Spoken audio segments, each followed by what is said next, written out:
Hello everyone! Welcome back! So today's video guys, isi-share ko lang sa inyo kasi na-waive automatically yung aking annual fee sa aking BPI Cashback Platinum Credit Card.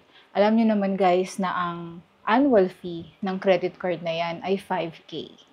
Okay? So, nagulat na lang kasi ako guys dahil first time ko kasing ma-experience na na-automatic waive yung annual fee na hindi ako tumatawag sa bangko. Okay? So, I will let you know kung paano siya na automatic waive. So, ngayon, nung July kasi, nagbayad ako ng aking bill. Tapos, kasi 'di ba si BPI nagsisend din niya ng SMS kung magkano yung outstanding due mo at kung kailan yung due date. Minsan, lagi kasi ngayong late yung pagsisend nila ng SOA or statement. So, ang nangyari is, nagbayad ako, sinundan ko lang yung outstanding due na nakalagay dun sa SMS.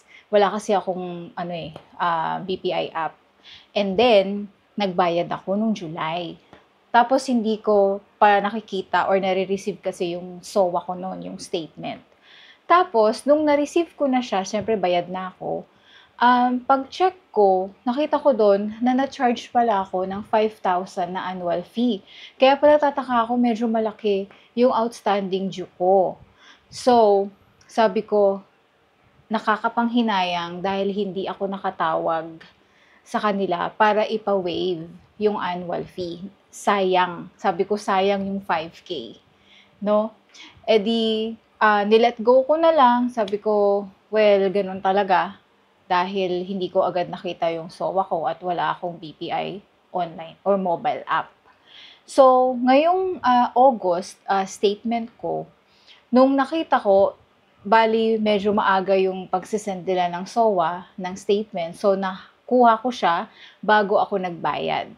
So, nakita ko sa statement ko, may nakalagay annual fee reversal.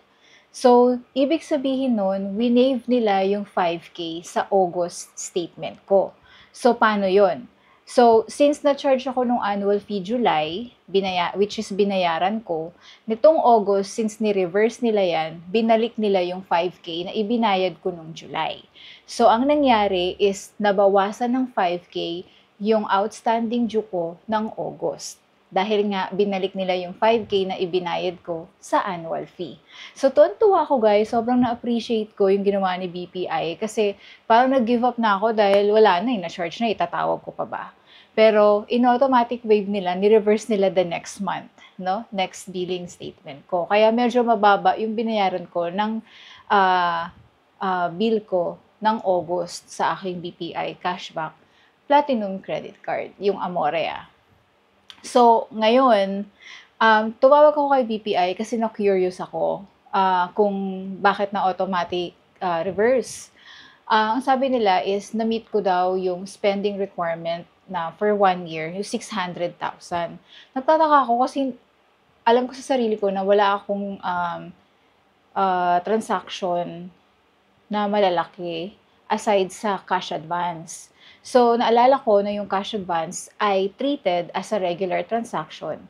So, I think doon nang galing, kaya na-accumulate ko yung 600K sa buong taon.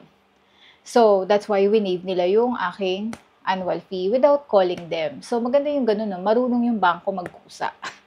So, that's what I wanted to share with you guys, diba? So, basta ma-meet nyo yung spend requirement, kahit hindi kayo tumawag, huwag kayo mag-alala kasi ibabalik yan sa inyo ni BPI.